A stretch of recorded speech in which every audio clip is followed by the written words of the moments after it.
Good morning students. ये second video है आपके चैप्टर का, our constitution chapter number 4।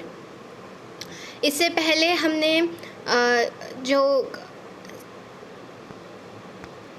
Session था उसमें हमने कॉन्स्टिट्यूशन के बारे में डिस्कस किया था कि कॉन्स्टिट्यूशन क्या होता है, कॉन्स्टिट्यूएंट असेंबली क्या थी, कॉन्स्टिट्यूशन जिन्होंने बनाया था वो कॉन्स्टिट्यूएंट असेंबली थी, कितने लोग थे कॉन्स्टिट्यूएंट असेंबली में, किस डेट पे कॉन्स्टिट्यूशन बना, किस डेट पे अडॉप्ट हुआ, किस डेट पे इन्फोर्स हुआ, ये सब चीज़ें हमने कॉन्स्टिट्यूशन के बारे में डिस्कस करी थी। अगर आपने वो वीडियो नहीं देखा है अभी तक तो आप देख लीजिए।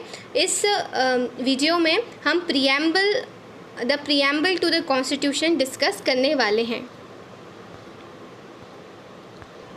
प्रीएम्बल जो होता है कॉन्स्टिट्यूशन का वो कुछ इस प्रकार दिखता है, ये जो आपको फ़ोटो में दिख रहा होगा। The preamble can be referred to as a preface which highlights the entire constitution. Preface मतलब ये एक तरीके का नक्शा बोल सकते हैं हम, नक्शा, एक ब्लूप्रिंट बोल सकते हैं। प्रीएम्बल जो है वर्ड वो एक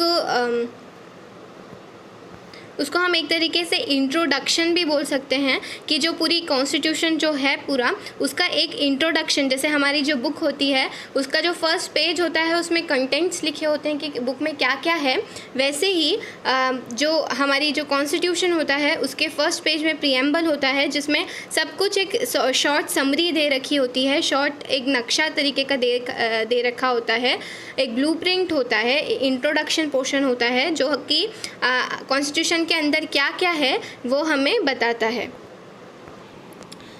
The preamble to the Constitution. The preamble means an introduction in which the aims and objectives of the constitutions are mentioned.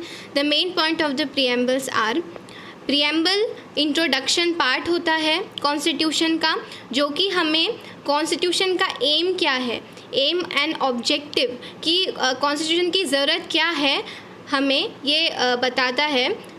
The main points of the preamble are, preamble में क्या क्या main points लिखे होते हैं आपको दिख रहा है कि इसमें लिखा है we the people of India having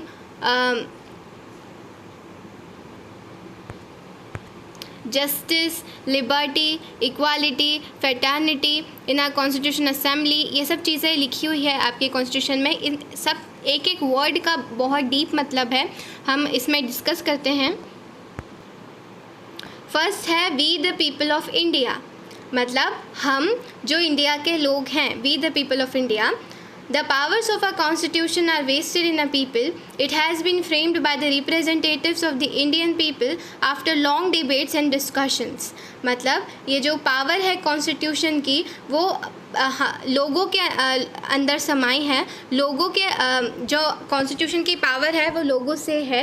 it has been framed by representatives of Indian people, कि ये किसके द्वारा बनाया गया है, इंडियन पीपल जो हम लोग हैं, हमारे जो रिप्रेजेंटेटिव है, हमारी जो गवर्नमेंट है वो एक तरीके से हमारी रिप्रेजेंटेटिव है। तो उस वक्त के जो लीडर्स थे वो हमारे रिप्रेजेंटेटिव्स थे, वो हमें रिप्रेजेंट कर रहे थे, तो उनके द्वारा हमारे लिए बनाया गया है, जो बहुत सारी लंबी लंबी डिबेट्स, बहुत लंबी लंबी बातचीत करके, बहुत सारे डिस्कशंस करके, बहुत सारी बहस जो बोलते हैं, डिबेट्स जो बोलते हैं, वो सब चीज़ों से हमारा कॉन्स्टिट्यूशन बनाया गया है। तो ये जो we the people of India basically ये कहना चाहता है कि जो इंडियन कॉन्स्टिट्यूशन है वो इंडिया के लोगों ने ही बनाया है, और आउटसाइड फोर्स मतलब आउटसाइड जो लोग हैं उसका कोई इंटरफेरेंस नहीं है हमारे कॉन्स्टिट्यूशन के ऊपर। इंडिया का कॉन्स्टिट्यूशन है, इंडिया के लोगों ने बनाया है। तो नेचर मतलब ये जो शुरू के जो 4 वर्ड्स दिए हैं आपको, sovereign, state, democratic, secular, socialist, republic, ये हमारे कॉन्स्टिट्यूशन के नेचर को बताते हैं। नेचर मतलब कि ये जो क्वालिटीज़ हैं हमारे कॉन्स्टिट्यूशन की और जो कैरेक्टरिस्टिक्स हैं, क्या क्या क्वालिटीज़ है हमारी कॉन्स्टिट्यूशन की, वो सब चीज़ें सोविजन, ये जो शुरू के जो 4 वर्ड्स हैं वो बता रहे हैं। रिपब्लिक शुरू के जो 5 वर्ड्स हैं, सॉरी, और बाद के जो वर्ड्स हैं जैसे जस्टिस, इक्वालिटी, लिबर्टी, फ्रेटर्निटी, वो ऑब्जेक्टिव्स बताते हैं कि ज़रूरत क्या है, ऑब्जेक्टिव कि उद्देश्य क्या है हमारे कॉन्स्टिट्यूशन का, ये चीज़ें ये बात के जो वर्ड्स हैं जस्टिस, इक्वालिटी, लिबर्टी, फ्रेटर्निटी वो बताते हैं। तो अब फर्स्ट वर्ड हम डिस्कस करते हैं सोविजन स्टेट। सोविजन स्टेट से क्या मतलब है?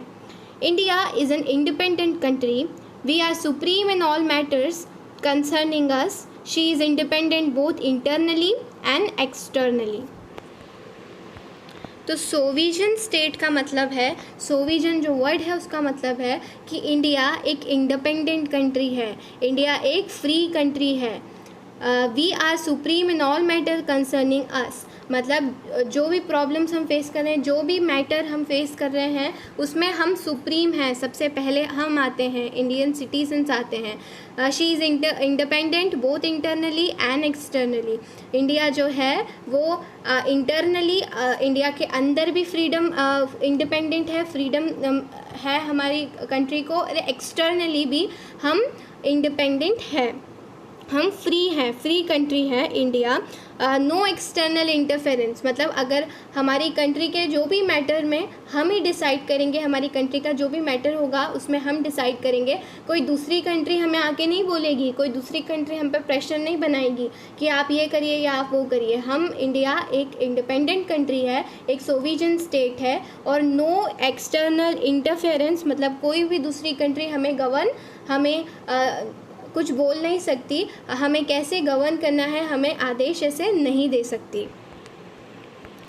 तो सोविजन स्टेट से हमें क्या याद रखना है कि इंडिया एक इंडिपेंडेंट कंट्री है, India is an independent country.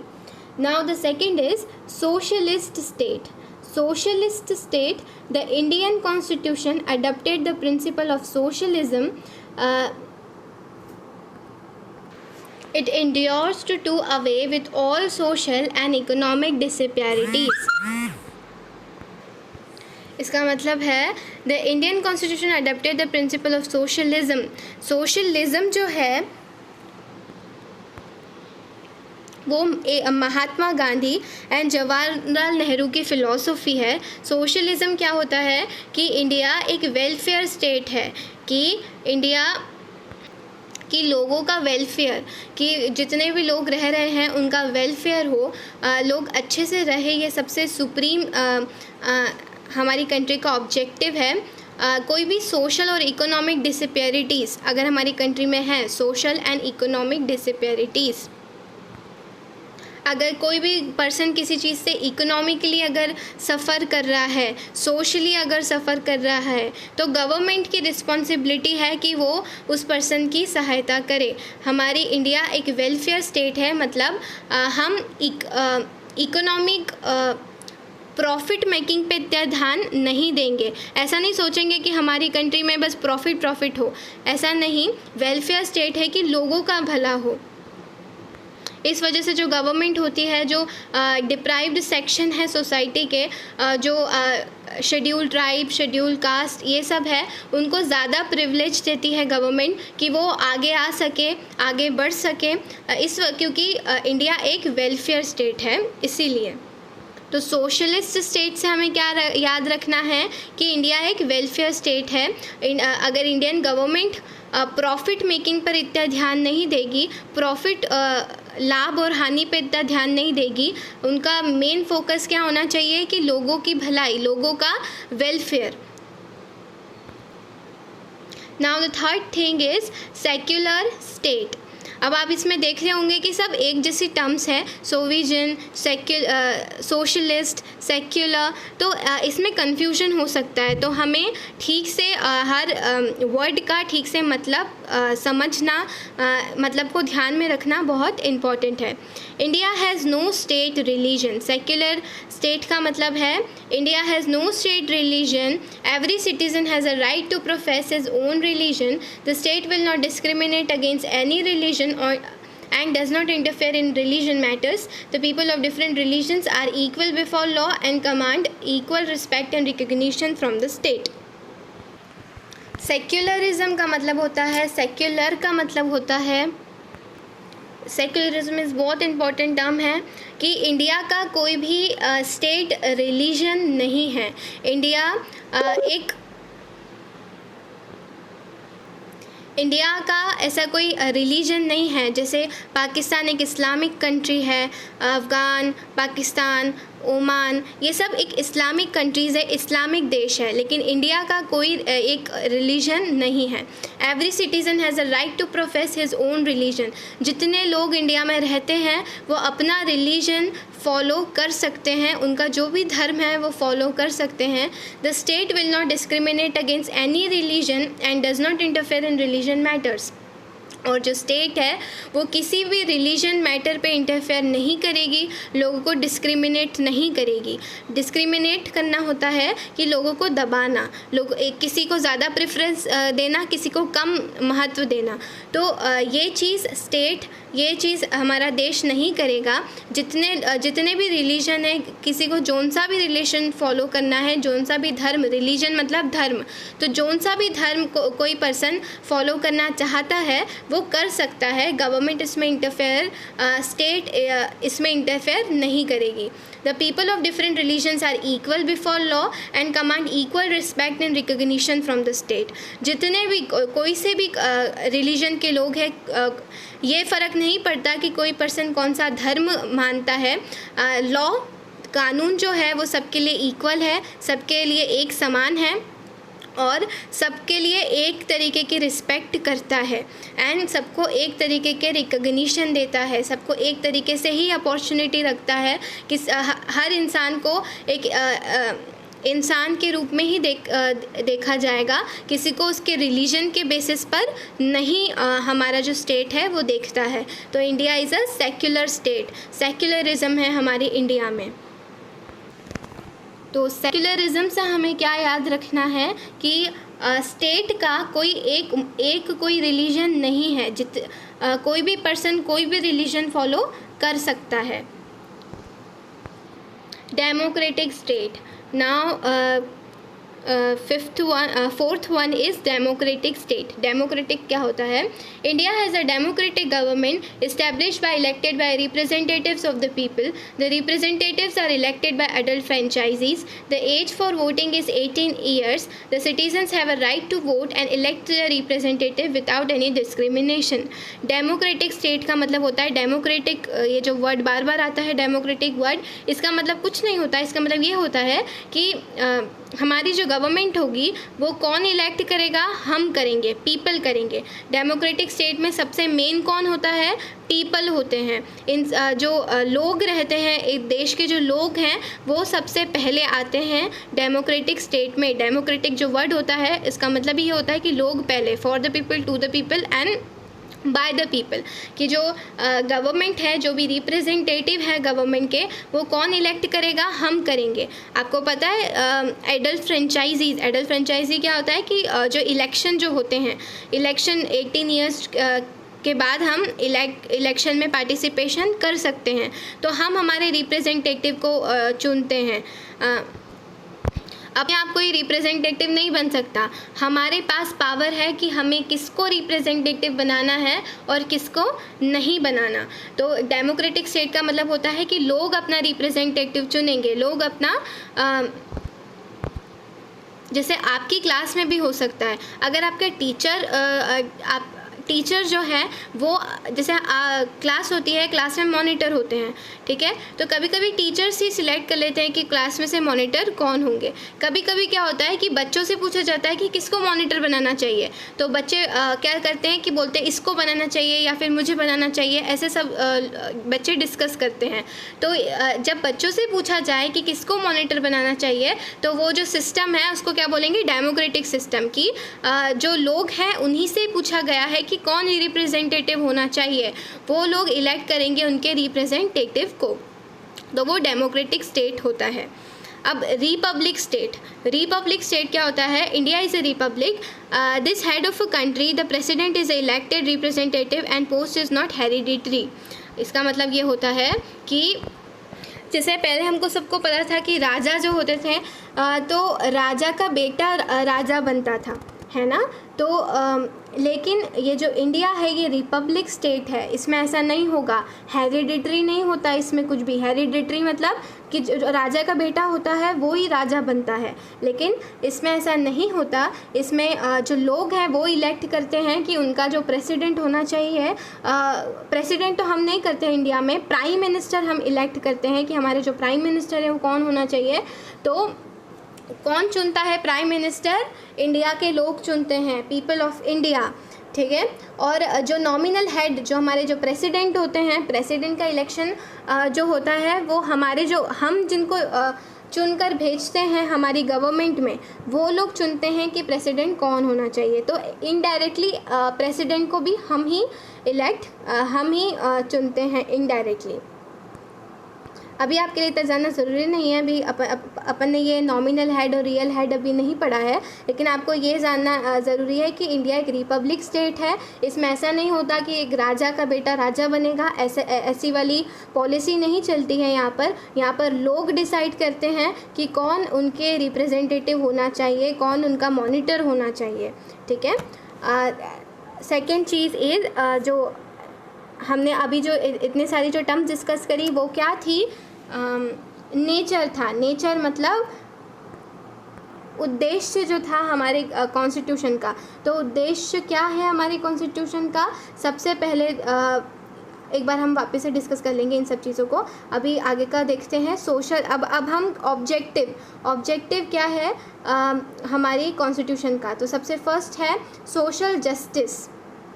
Social justice. In India, there is no discrimination on basis of caste, race, sex or religion. Social justice का मतलब होता है कि इंडिया में कोई भी डिस्क्रिमिनेशन नहीं होगा। डिस्क्रिमिनेशन मतलब भेदभाव, किसी भी तरीके का भेदभाव नहीं होगा, कोई भी कास्ट के बेसिस पे, कोई भी रेस के बेसिस पे, कोई भी धर्म के बेसिस पे, किसी भी तरीके का भेदभाव किसी भी पर्सन के साथ नहीं करा जाएगा। Now the second one is economic justice. Economic justice होगी हमारी कंट्री में। इकोनॉमिक जस्टिस का मतलब क्या होता है? All the citizen of India possess economic freedom. The government is committed to uplift the economically backward classes. Special programs and policies are framed for the welfare of the economically backward people and the areas. The employment guarantee program is a rural area in a step in this direction. Economic justice मतलब कि जितने भी लोग हैं India के वो कोई भी काम कर सकते हैं। इकोनॉमिक फ्रीडम है उन्हें किसी भी तरीके की, कोई उन्हें रोकेगा नहीं उन्हें क्या करना है। अगर कोई पर्सन कुछ भी व्हीकल लेना चाहता है, किसी को बाइक लेनी है, किसी को स्कूटी, किसी भी तरीके का कार, ट्रक, अगर कुछ भी चीज़ लेनी है तो वो ले सकता है। अगर उसे कोई भी प्रोफेशन फॉलो करना है तो वो कर सकता है। उसे जो पैसे कमाने के लिए जो करना है वो कर सकता है। अब जो करना है वो कर सकता है, उसमें क्या चीज़? जो कि क्रिमिनल एक्टिविटीज़ नहीं कर सकते, कोई ऐसी चीज़ नहीं कर सकते जो कानून के विरुद्ध है, जो अनफेयर एक्टिविटीज़ हम नहीं कर सकते, लेकिन जो भी प्रोफेशन हम करना चाहते हैं हम कर सकते हैं, जब तक कि वो कोई क्रिमिनल एक्टिविटी नहीं होती। उसके अलावा हम कोई सा भी प्रोफेशन पैसे कमाने के लिए हमें करना है हम कर सकते हैं। ये तो पहले क्या होता था? पहले वो कास्ट सिस्टम आपने पढ़ा होगा। पहले वो 4 डिवाइडेड थी, ब्राह्मण, क्षत्रिय एंड ये सब वैश्य, रुद्र, ये 4 में डिवाइडेड थी हमारी कास्ट। और कास्ट के हिसाब से कोई प्रोफेशन चुन सकता था, कास्ट के हिसाब से उनको क्या काम करना था वो चुन सकता था। लेकिन अब ऐसा कुछ नहीं है, कोई भी पैसे कमाने के लिए उन्हें जौन सा काम करना है, जिस तरीके का काम करना है कर सकते हैं। The government is committed, government और जो भी बैकवर्ड क्लासेस हैं, जो लोग पीछे रह गए हैं इकोनॉमिकली स्पीकिंग, जो पुअर क्लास है, गवर्नमेंट हर वक्त ये कोशिश करती है कि वो जो पुअर्टी हमारी कंट्री से कैसे हटाई जाए, कैसे वो जो नीचे जो लोग हैं उनको भी ऊपर ला सके। इस वजह से गवर्नमेंट हर वक्त कोई ना कोई ऐसे प्रोग्राम्स करती रहती है जिससे कोई अलग अलग पॉलिसीज़ लाती रहती है, जिससे वो जो बैकवर्ड, इकोनॉमिकली बैकवर्ड जो पीपल हैं, जो पुअर पीपल हैं, उनको रिकग्निशन मिल सके, उनको काम मिल सके। एक एम्प्लॉयमेंट गारंटी प्रोग्राम था, वो गवर्नमेंट ने बहुत फेमस प्रोग्राम है एम्प्लॉयमेंट गारंटी प्रोग्राम, जिसके ज़रिए गवर्नमेंट जो भी लोग जिनके पास काम नहीं है, गवर्नमेंट उनको काम दे रही थी। ठीक है। इकोनॉमिक जस्टिस, इकोनॉमिक मतलब होता है, इकोनॉमिक मतलब पैसों से रिलेटेड, मनी से रिलेटेड, इकोनॉमिक जस्टिस। अब है पॉलिटिकल जस्टिस। पॉलिटिकल जस्टिस का मतलब India is a democratic country, all the citizen have a right to express their thoughts, to vote and to take part in a election process. Political justice, India में political justice है। Political justice का मतलब India is a democratic country, all the citizen have a right to express their thoughts. अगर किसी भी person को कोई चीज़ अच्छी नहीं लग रही गवर्नमेंट की, तो वो बोल सकते हैं, अपने वोट किसी को भी वोट कर सकते हैं। जितने भी रिप्रेजेंटेटिव खड़े हुए हैं, जितने भी लीडर्स खड़े हुए हैं, उनमें से वो चुन सकते हैं कि उन्हें किसको वोट देना है। उनके ऊपर कोई प्रेशर नहीं किया जाएगा कि हमें वोट दो या फिर आपको इन्हें ही वोट करना है, ऐसा कुछ नहीं होगा। उन्हें जो सही लगता है वो उन पर्सन को वोट कर सकते हैं और उस तरीके से इलेक्शन प्रोसेस में पार्ट ले सकते हैं।